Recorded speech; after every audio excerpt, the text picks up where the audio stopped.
Turning the subject to the death of Tyre Nichols in Memphis. In response to his death, the mayor and the police superintendent there ended the use of specialized citywide anti-gang, anti-violence task forces. Has his death and the video made you rethink the use of those task force and units in Chicago? His death and the horrific way in which he died made me rethink all of our humanity. Watching those videos and how those officers treated him should give all of us pause. And if we don't take that as a moment to rethink everything about how we treat people, about how we serve people, then we've lost, I think, a valuable opportunity. I don't think any of us who saw the horrific way in which a human being, a mother's child, was treated is not going to remember that for the rest of our lives. And so, of course, we rethink and think about everything that we do. But there's a big difference between what happened in that instance and what we do here in the city of Chicago. And I will not, and I don't think you should, conflate the two.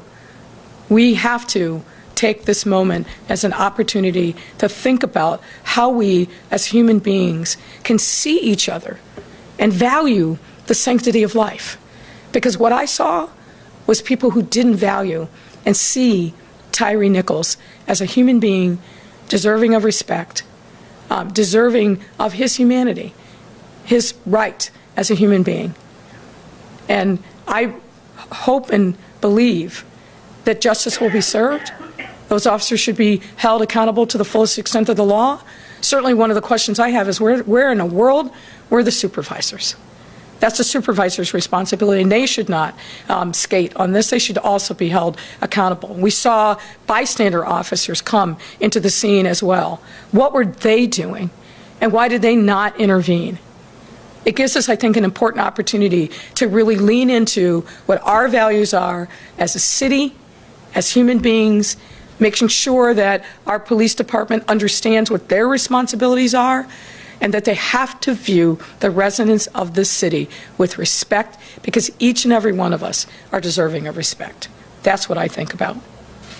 On the campaign trail, you've been talking about the city being in compliance with 80% of the consent decree. It's in compliance with 80% of some level of the consent decree.